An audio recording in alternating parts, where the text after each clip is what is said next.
हर खबर पर होगी आपकी पकड़। डाउनलोड कीजिए एबीपी लाइव ऐप। पूरब के बाद अब पश्चिम में भी तूफान का कहर।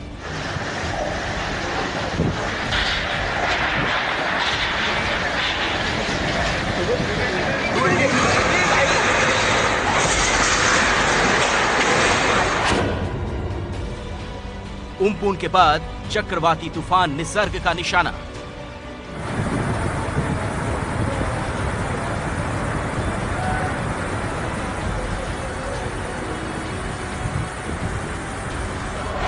सौ किलोमीटर की रफ्तार से टकराया तूफान।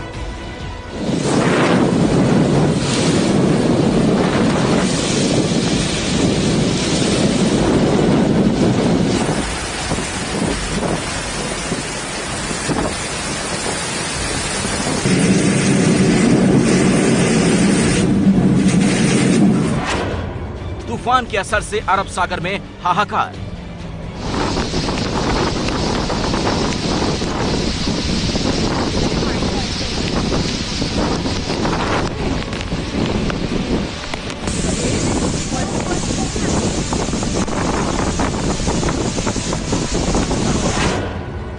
एक 129 साल में पहली बार मुंबई में चक्रवाती तूफान।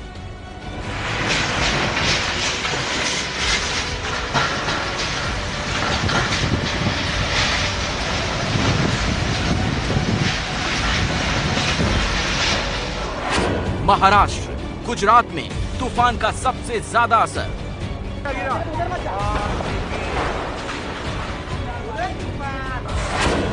निसर्ग तूफान की ये दहाड़ डराने वाली है।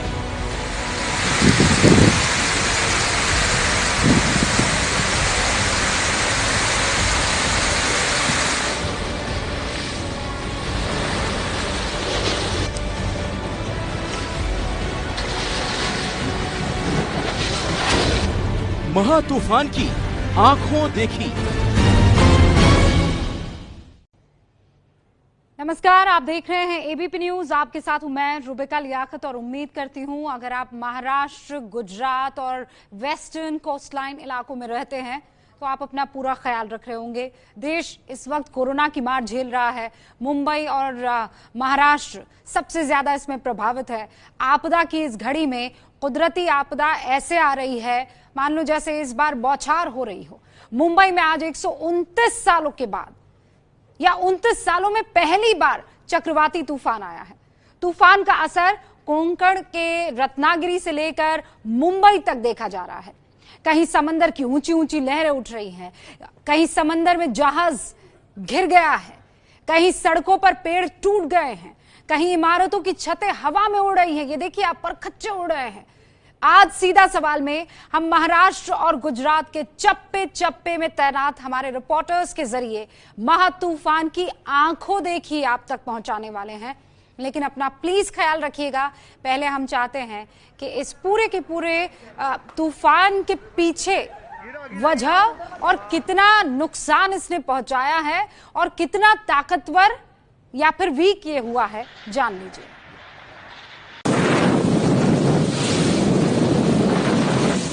ये डरा देने वाली तस्वीरें अलीबाग की हैं। करीब 100 किलोमीटर की रफ्तार से निसर्ग तूफान यहां टकराया है। हवा की खौफनाक आवाज तूफान की रफ्तार को बयां कर रही है। सड़क पर पेड़ झूम रहे हैं। तूफान के डर से हर कोई घर में कैद है। ठेले, रिक्शा सब सड़क पर पलट चुके हैं। ये तस्वीरें निसर्ग की तबाही का मंजर दिखाने के लिए काफी हैं। अलीबाग के मांडवा जेट्टी इलाके में तूफान की रफ्तार साफ तौर पर देखी जा सकती है। ऐसा लग रहा है ये तूफानी हवाएं अपने साथ सब कुछ उड़ा ले जाना चाहती हैं। अलीबाग से होता हुआ ये तूफान कराड़ पहुंचा। यहां भी तूफान की रफ्तार अपने चरम पर देखने को मिली। बारिश के साथ तूफानी हवाओं ने हर किसी को एक जगह पर रुकने के लिए मजबूर कर दिया। मुंबई में भी 100 किलोमीटर प्रति घंटे की रफ्तार से तूफान ने दस्तक दी। यहां कई घरों की छत उड़ गई। ये तस्वीर मालाबार हिल्स की है। यहां एक घर की पूरी छत तूफान में उड़ गई। मुंबई पहुंचते ही निसर्ग ने अपनी विनाश लीला दिखानी शुरू कर दी। और कई इलाकों में पेड़ गिरने से भारी नुकसान हुआ। मुंबई सेंट्रल में तूफान से तबाही के निशान देखने को मिले। नवी मुंबई के एक मंदिर में पेड़ चबूतरे के साथ जड़ से ही उखड़ गया। चंद सेकंड में ही ये पेड़ तूफान में उखड़कर जमीन पर गिर पड़ा। मुंबई के अलावा रायगढ़ में भी तूफानी मंजर बेहद खतरनाक था। यहाँ तूफानी हवाओं का शोर डरा देने वाला था। यहाँ तूफान की वजह से कई घरों के परखच्चे उड़ गए। चारों ओर तबाही का मंजर साफ देखा जा सकता है। सड़क पर घरों का मलबा पड़ा है। महाराष्ट्र के रत्नागिरी में भी तूफान ने जमकर तबाही मचाई।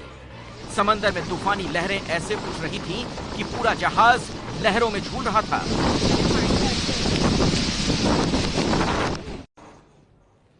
और इस वक्त हमारे साथ जुड़ चुके हैं जितेंद्र दीक्षित, हमारे संवाददाता है, अलग इलाके में मौजूद है जहां पर निसर्ग तूफान ने अपनी कहानी जो है वो पीछे छोड़ी है। गणेश ठाकुर मेरे सहयोगी इस वक्त आपको स्क्रीन पर दिखाई दे रहे हैं। अजय दुबे इस वक्त आपको मेरे सहयोगी नजर आ रहे हैं। सबसे पहले जितेंद्र, मैं आपका रुख करना चाहूंगी और आपको एक्सपीरियंस जानना चाहूंगी। उससे पहले अपडेट क्या है? इस तूफान के ताकतवर होने के संकेत मिल रहे हैं या ये कमजोर पड़ गया है?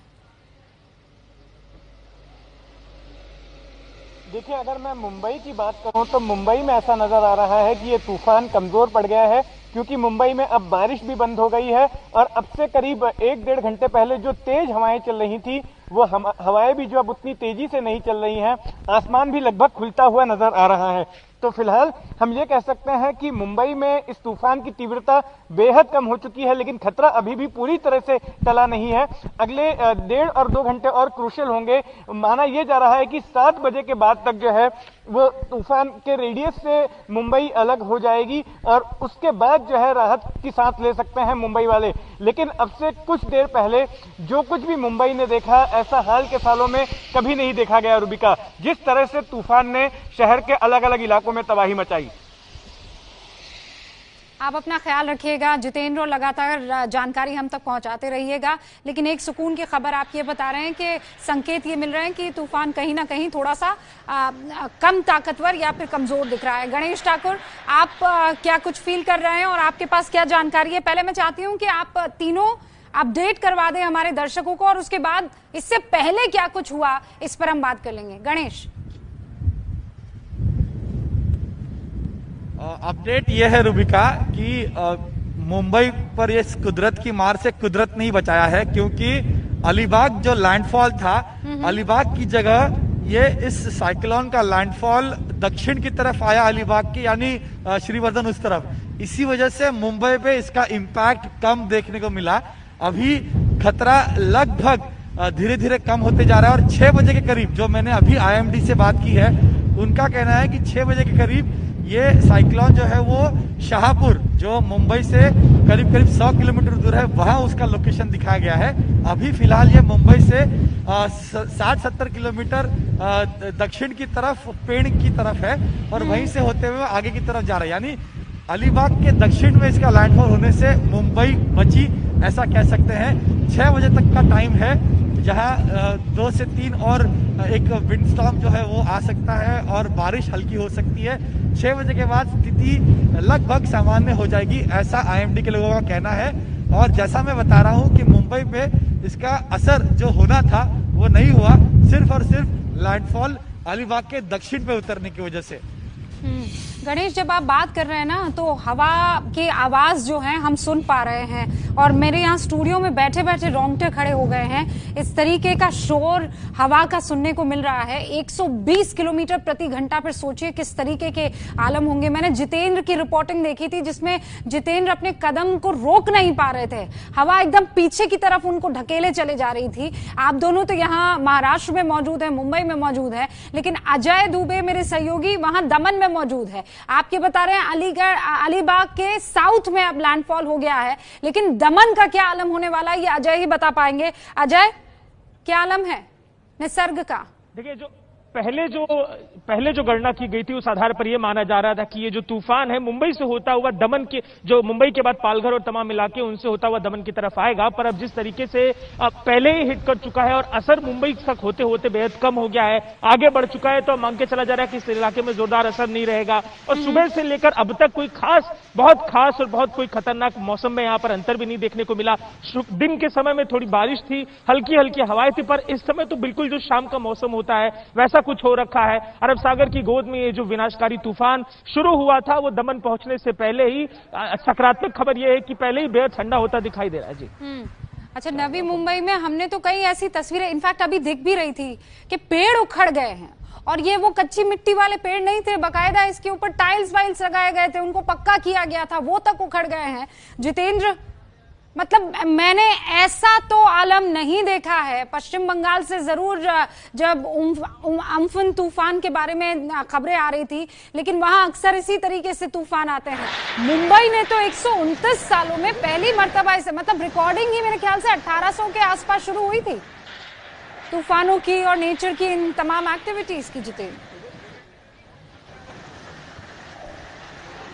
हाँ सही बात है रूबिका, इतने सालों में मैं करीब 20 साल के ऊपर हो गया है रिपोर्टिंग करते हुए, लेकिन जैसी स्थिति मैंने आज देखी वैसी स्थिति पहले कभी हमने रिपोर्ट नहीं की। हालांकि मानसून के दौरान मुंबई में काफी तबाही मचती है, काफी दिक्कत होती है लोगों को, लेकिन आज मानसून के पहले इस तूफान की वजह से जो कुछ भी मैंने देखा वो पहले कभी नहीं देखा। मैं मंत्रालय के पास में नरीमन पॉइंट से जो सड़क मंत्रालय की ओर जाती है वहां पर खड़े होकर मैं रिपोर्टिंग कर रहा था, और इतनी तेज हवाएं चल रही थी कि एक जगह पर खड़े हो पाना मुश्किल था, उस पर जोरदार बारिश भी हो रही थी। तो आप अंदाजा लगा सकते हैं, मेरा वजन करीब 69 किलो है और मेरे साथ मेरे कैमरामैन अजीत कदम भी मौजूद थे, उनका भी वजन लगभग इतना ही है, और हम लोग जो है एक जगह पर स्थिर खड़े नहीं हो पा रहे थे रिपोर्टिंग करने के लिए।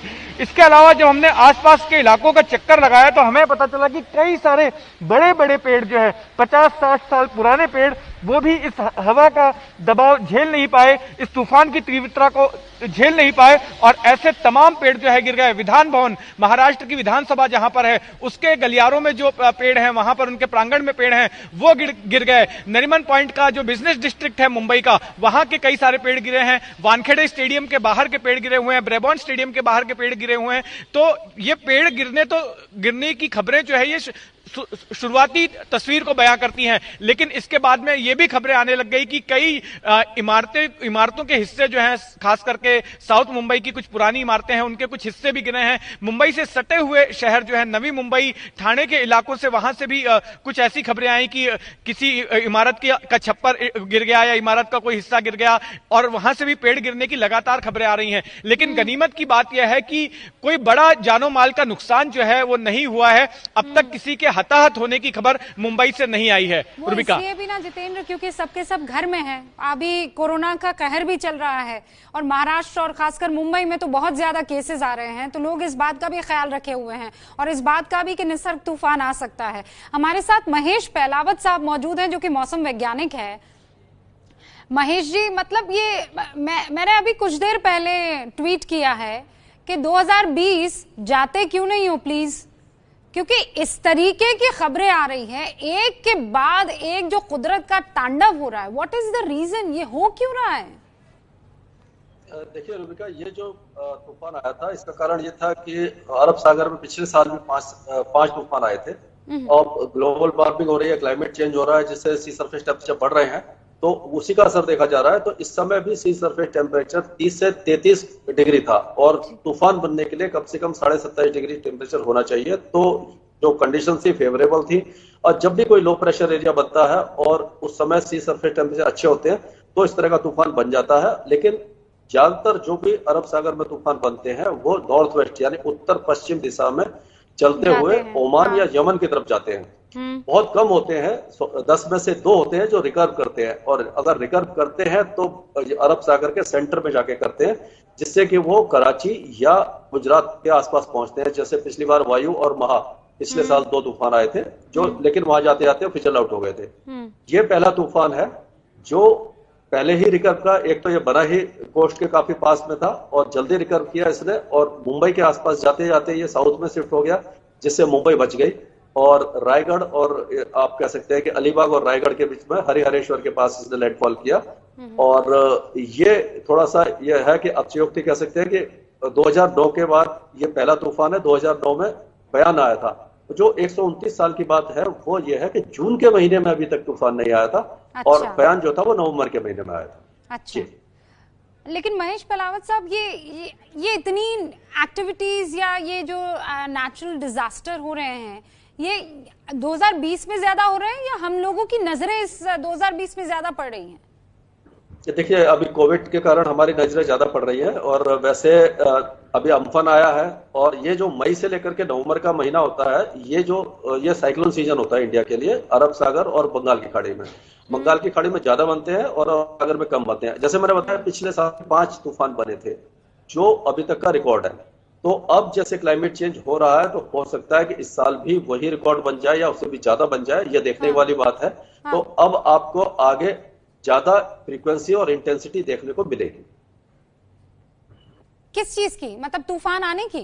ये तूफान की, और आप ये तूफान है इनकी, और जो क्लाउड बर्स्ट वगैरह है, जो हैवी डाउनपोर होता है, मुंबई में होता है, चेन्नई में होता है, तो इस तरह के एक्सट्रीम वेदर इवेंट अब ज्यादा से ज्यादा बढ़ते रहेंगे।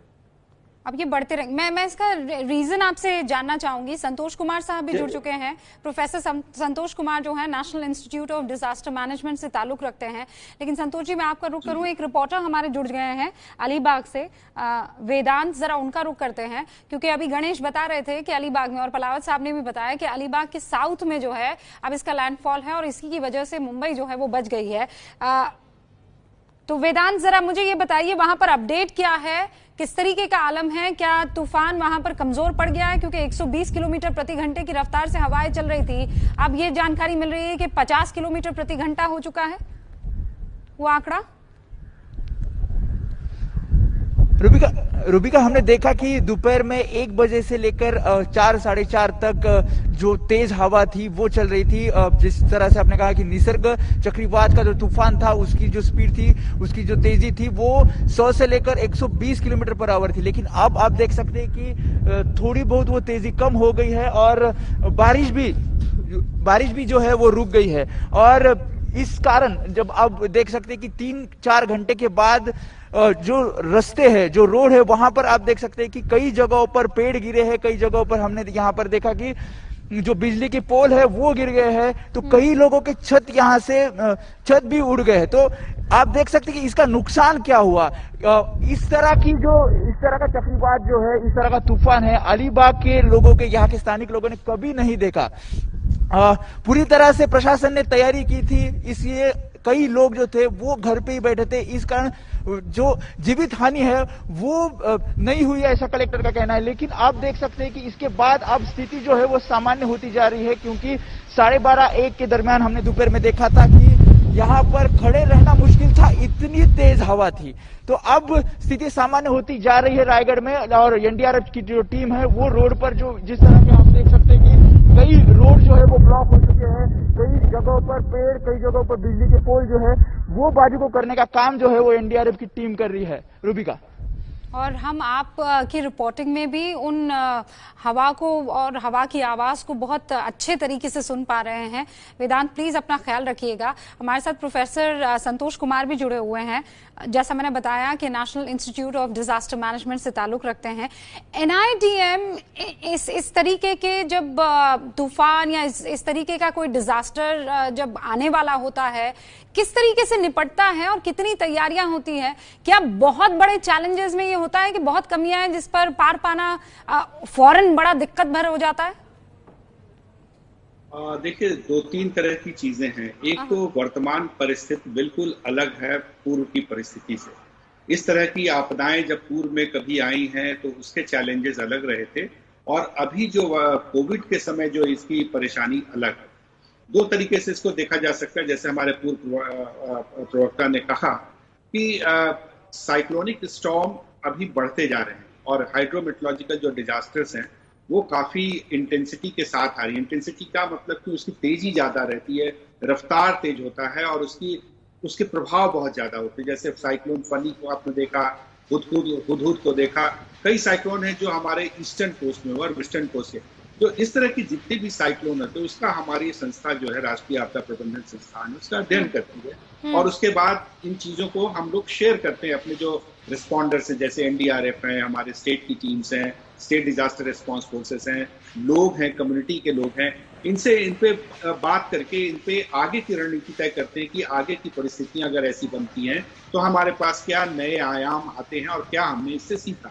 मूल रूप से अगर संस्थागत तरीके से देखें तो हमारे राष्ट्रीय स्तर पे 3 संस्थाएं मूल रूप से बनाई गई 2005 में। पहले बनी प्रोफेसर कुमार, आपकी आवाज थोड़ा सा डिस्कनेक्ट हो रही है, मैं ठीक करवा के दोबारा आपके पास लौटूंगी, लेकिन इस बीच जितेंद्र और बाकी मेरे सहयोगी भी मौजूद हैं। जितेंद्र, 7 बजे तक कहा गया है कि मुंबई एयरपोर्ट को बंद रखा गया है, क्या ये आगे बढ़ सकता है? टाइम पोस्टपोन हो सकता है या नहीं?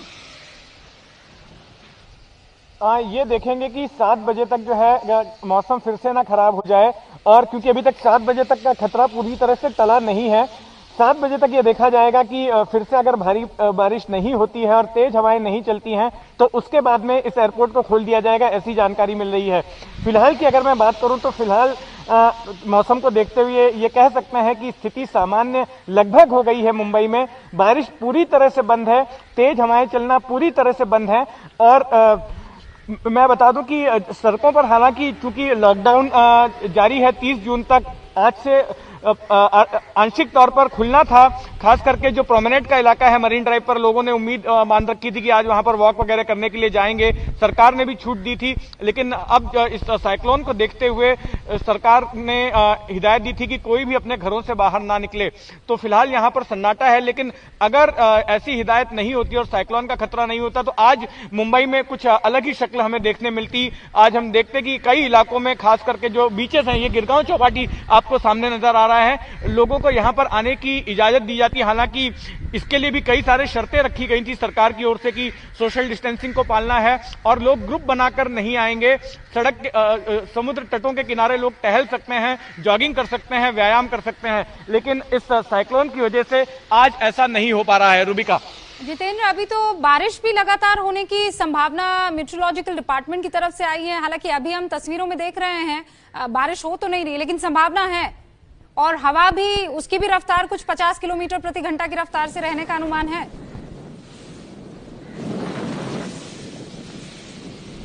जी हाँ, ये आशंका अभी भी बनी हुई है, और खास करके 7 बजे तक हम ये नहीं कह सकते कि खतरा पूरी तरह से टल गया है, क्योंकि आज ही हम अपने चैनल पर ही सुन रहे थे किसी मौसम वैज्ञानिक को, उन्होंने कहा था कि जब पहला दौर आएगा, जब ये तूफान लैंडफॉल करेगा, तब जो स्थिति होगी, तेज हवाएं चलेंगी, भारी बारिश होगी, उसके बाद एक छोटे वक्त के लिए गैप आएगा और फिर से उसके बाद थोड़ी देर के लिए फिर से वही स्थिति हो जाएगी, तेज हवाएं चलने लग जाएंगी और भारी बारिश आएगी।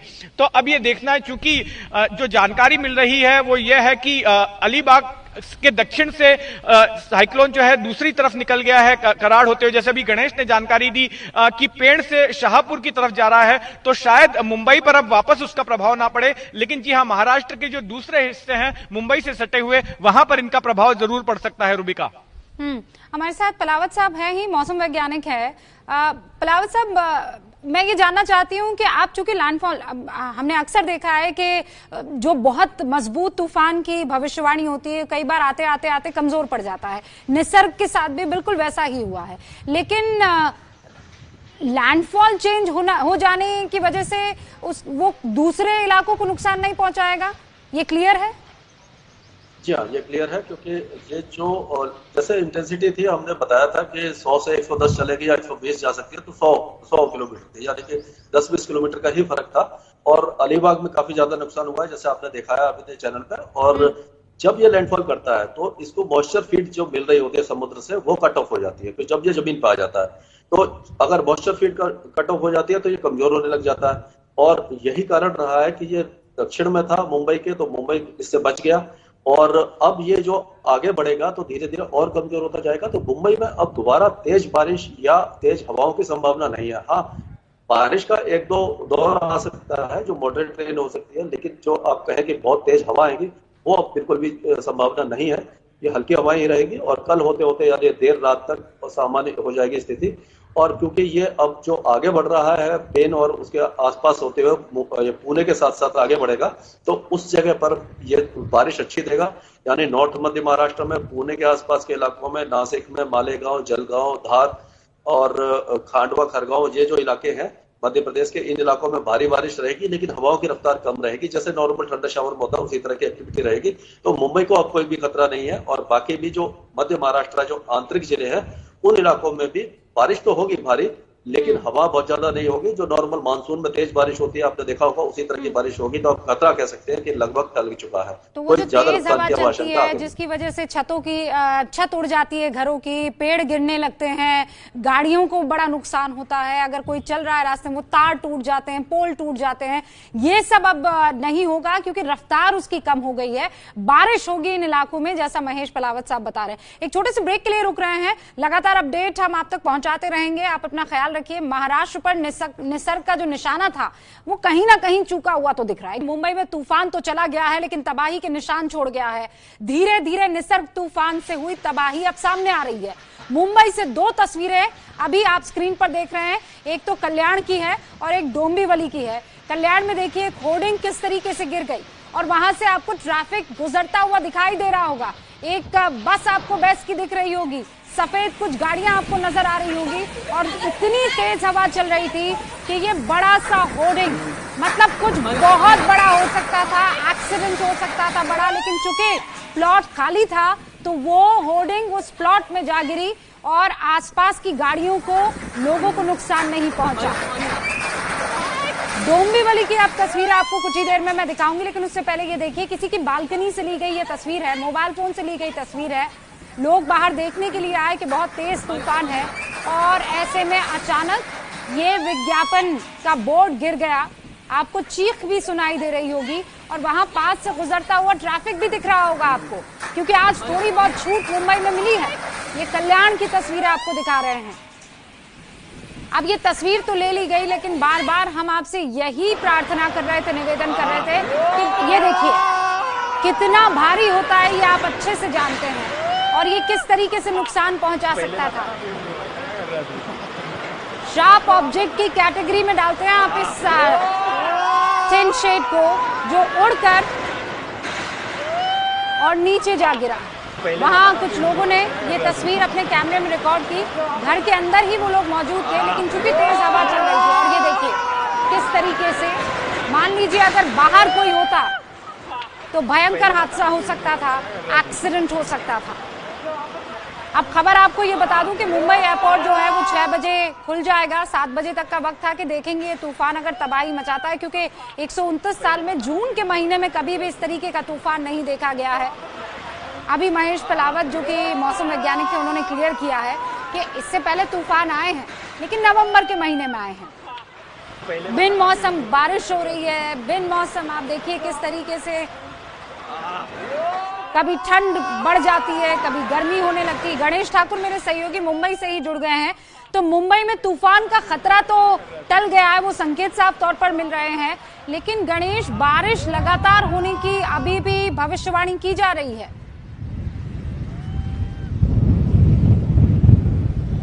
जी बिल्कुल, देखिए कल तक बारिश होगी और थंडरस्टॉर्म जो मुंबई में कहते हैं वो होगा, ऐसी आशंका जताई जा रही है। लेकिन जो इम्पैक्ट होना था वो इम्पैक्ट मुंबई ने नहीं सहा है। ये एक बहुत ही अच्छी खबर है मुंबई के लिए, क्योंकि अगर जो तस्वीरें हम देख रहे हैं इससे और भयानक तस्वीरें मुंबई को देखने मिलती। फिर भी कुछ जगहों पे हादसे हुए हैं। अभी कमिश्नर जो मुंबई के म्युनिसिपल कमिश्नर, उनका कहना था कि हम पूरी तैयारी के साथ थे और तैयारी की वजह से ही जो इवैक्यूएशन किए गए या जो लोगों को अलर्ट किया गया, उस वजह से जो समुद्री तट है, जो कोस्टल लाइन है कोलाबा से लेकर कांदिवली मलाड तक, वहां पर किसी तरह की जीवित हानि या किसी तरह का ज्यादा नुकसान देखने नहीं मिला है। वहीं मुंबई की बात करें तो मुंबई में ये भी कहा जा रहा है कि एक असेसमेंट होगा कितने मिलीमीटर रेनफॉल हुआ। करीब करीब 70 से 100 मिलीमीटर रेनफॉल होने की जानकारी मिल रही है। विंड स्पीड जो मुंबई में थी वो 100 तक पहुंची थी।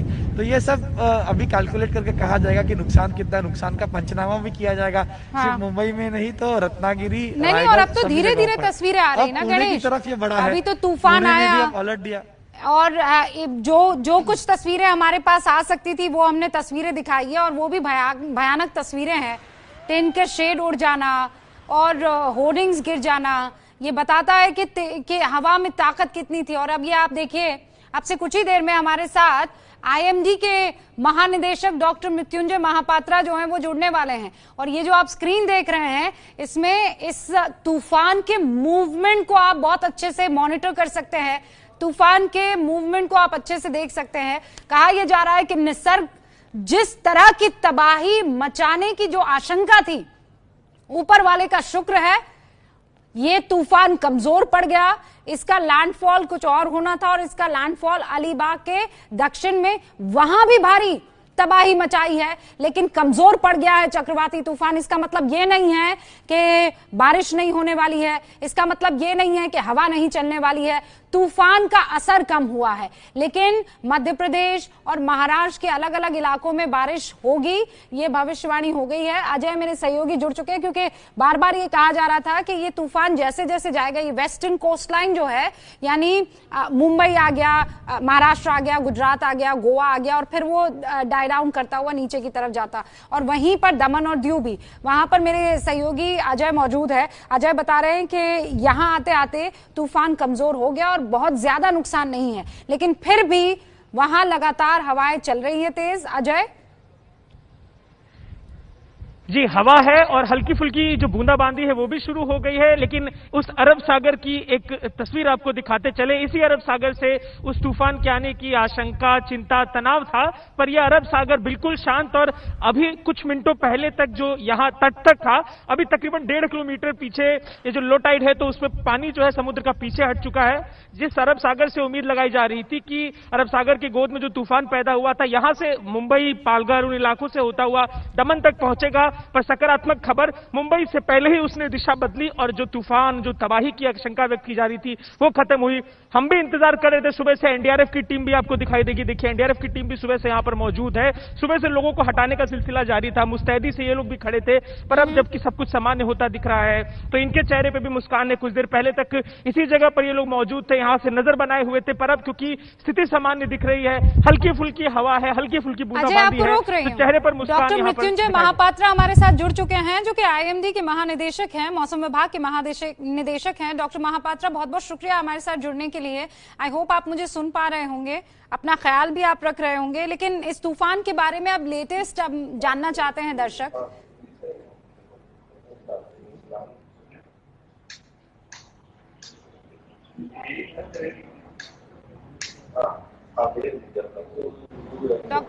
डॉक्टर महापात्रा, आप मुझे सुन पा रहे हैं?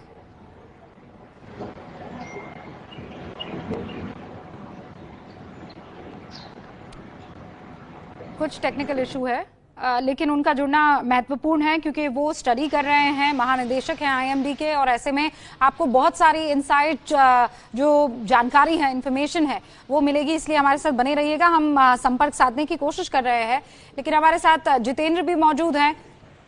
जितेंद्र, अब खबर यह कि 6 बजे एयरपोर्ट खुल जाएगा, यानी सामान्य हो रही है स्थिति? बिल्कुल ये कह सकते हैं कि मुंबई में फिलहाल स्थिति सामान्य हो गई है। हालांकि बारिश ये माना जा रहा है कि कल तक रुक रुक कर होती रहेगी। अगर मैं अभी की बात करूं तो फिलहाल बारिश पूरी तरह से थम गई है, ना तो तेज हवाएं चल रही हैं, और समुद्र देखिए, समुद्र बिल्कुल शांत है इस वक्त। आज जो ऊंची ऊंची लहरें उठते हुए हमने दोपहर के वक्त देखी थी, अब वैसा कुछ भी नहीं है। मैं आपको बता दूं कि मुंबई की एक और खुशनसीबी आज ये रही कि आज मुंबई में हाई टाइड वाला दिन नहीं था। जब भी अरब सागर में 4.5 मीटर से ऊपर की हाई टाइड होती है और उसका कॉम्बिनेशन अगर भारी बारिश से होता है, तो ऐसे वक्त में मुंबई में बड़ी तबाही मच जाती है। आज भारी बारिश तो जरूर थी मुंबई में, लेकिन समुद्र में हाई टाइड नहीं थी, और इसका भी फायदा मुंबई वालों को मिला। और जगह जगह पे जो निचले इलाके हैं, जहां पर हर साल भारी बारिश की वजह से पानी भरता है, वहां पर पानी नहीं भरा। तो फिलहाल हम ये कह सकते हैं कि एक बड़ी हद तक मुंबई में स्थिति सामान्य हो गई है और तूफान का खतरा लगभग टल गया है। रुबिका। तो महाराष्ट्र के बताया जा रहा था 21, गुजरात के 16 जिले और वहां मध्य प्रदेश में भी 16 जिलों के बारे में जानकारी दी गई कि वहां भी लगातार बारिश हो सकती है, ये अनुमान लगाया गया है। ओके, डॉक्टर मृत्युंजय महापात्रा हमारे साथ जुड़ चुके हैं, दोबारा उनका रुख करते हैं। डॉक्टर साहब, मेरी आवाज आप तक पहुंच रही है? पहुंच रही है। Good sir. मैं अभी इस तूफान के बारे में लेटेस्ट अपडेट जानना चाह रही हूँ, दर्शक जानना चाह रहे हैं कि अब इसकी स्थिति क्या है? अभी तूफान धीरे धीरे वीक हो रहा है और ये वीक होकर एक साइक्लोनिक स्टॉर्म में परिणत हो गया है और ये मुंबई से लगभग 80 किलोमीटर दूर पे पुणे डिस्ट्रिक्ट में केंद्रीभूत है अभी। और हमारी उम्मीद है कि अगले 3 घंटे के लिए उस एरिया में 70 to 80 किलोमीटर विंड हो सकते हैं धीरे धीरे रायगढ़ और एडजॉइनिंग पार्ट्स ऑफ पुणे। और इसके बाद विंड स्पीड 55 to 65 किलोमीटर हो जाएगा पुणे और नासिक, औरंगाबाद, अहमदनगर डिस्ट्रिक्ट में। और ये जो विंड स्पीड है ये सुखाली विंड स्पीड होता है, इसमें ज्यादा कुछ नुकसान नहीं होता है। इसमें सिर्फ कभी कभी टी ब्रांचेस ब्रेकिंग हो सकता है और लूज ऑब्जेक्ट्स गिर सकता है ऐसे। अदरवाइज जो बेसिक डेंजर था विंड्स के लिए जो मुंबई, थाने, रायगढ़ डिस्ट्रिक्ट में, वो वहां से बहुत काफी तक कम हो गया है। डॉक्टर महापात्रा, मैं अब ये जानना चाहती हूँ कि क्या ये तूफान पूरी तरीके से अब कमजोर हो गया है? अब किसी तरह की कोई तबाही ये मचाने को नहीं है? जो होना था वो stage over you can say, मगर इसका अभी भी थोड़ा सा विंड स्पीड है। आज रात तक माने 12 o'clock तक इसका कुछ असर रहेगा और इसके बाद इसका कोई विंड असर नहीं रहेगा। मगर जो बारिश है तो हम आइसोलेटेड प्लेसेस में heavy to very heavy rainfall मध्य महाराष्ट्र में हो सकता है। और इसके साथ साथ जो मराठवाड़ा है और वेस्ट विदर्भ है वहां भी isolated heavy to very heavy rainfall हम उम्मीद कर रहे हैं। और जब कल ये बारिश काली होगा और साउथ मध्य प्रदेश में भी आइसोलेटेड हेवी रेनफॉल हो सकता है। अदरवाइज विंड का ऐसे कुछ इम्पैक्ट वहां नहीं रहेगा। सिर्फ हम जो बोला है कि अगले 3-4 घंटे के लिए जो 50 to 65 और 70 किलोमीटर तक विंड स्पीड पुणे और एडजॉइनिंग एरिया जो रायगढ़, अहमदनगर, औरंगाबाद, नासिक एरिया में हो सकता है 3-4 घंटे के लिए। इसके बाद ही कम हो जाएगा। लेकिन डॉक्टर महापात्रा, क्या वजह है? 15 दिन में ये दूसरा तूफान है, इसके पीछे कोई वजह, कोई रीजन? क्योंकि हर कोई डरा हुआ है। पूरब से पश्चिम तक तूफान, कोविड, बंगाल की खाड़ी से अरब सागर तक हम देख रहे हैं कि तूफान पर तूफान आ रहे हैं और वो भी इतने कम इंटरवल में। कोई खास वजह? अभी ये जो सीजन है जून महीना की मई महीना, इसमें सी सरफेस बहुत हॉट रहता है और जब मानसून एडवांस करता है इसके प्रभाव में लो प्रेशर सिस्टम्स कभी कभी बन जाता है। ये दोनों ही ऐसे ही बना था। साइक्लोन अम्पन भी मानसून जब एडवांस कर रहा था अंडमान सी में, इसके साथ वो डेवलपमेंट हुआ और वो एक very severe cyclone storm, super cyclone होकर फिर गया था। मगर ये भी ऐसे ही जब केरल तट पर मानसून आया और इसके साथ साथ ये डेवलप होकर एक साइक्लोन के रूप ले लिया। ये नॉर्मल प्रोसेस है। ऑनसेट फेज में ऐसे लोकल सिस्टम डेवलप होता है और एनवायरमेंटल कंडीशंस अच्छा होगा तो ये कभी कभी साइक्लोन बन जाता है। मगर जैसे आपने बताया कि ऐसे शॉर्ट इंटरवल में 2 cyclone bay of Bengal Arabian में बनना ज्यादा फ्रिक्वेंट नहीं है। ये कभी कभी ऐसे हो जाता है, हो सकता है, पास में हुआ है ऐसे। डॉक्टर महापात्रा, भूकंप भी आ रहे हैं, आप एक मौसम वैज्ञानिक भी हैं, तूफान भी हैं, लोग इस 2020 से बड़ा डरे हुए हैं, कोविड का अलग से प्रकोप है ही, मतलब कुदरत किसी तरफ इशारा कर रही है। Is nature trying to tell us something? हमारा काम है नेचर को ऑब्जर्व करना और यथासंभव इसका प्रेडिक्शन करना और अर्ली वार्निंग देना और इसको हम कैसे ज्यादा से ज्यादा इम्प्रूव करें और लोगों को पास हमारा पूर्वानुमान सटीक टाइम पर पहुंचाए जाए, ये हमारे लक्ष्य है और इस दिशा में हम लोग काम कर रहे हैं। हम नेचर के साथ छेड़छाड़ नहीं करना चाहिए। We should cope up with nature, we should live with nature.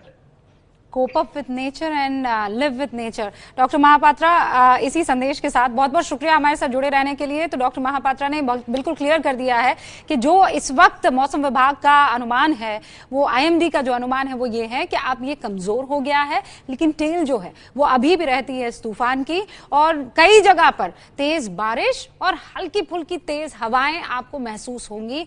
वो गुजरात भी है, वो मध्य प्रदेश भी है और वो महाराष्ट्र भी है।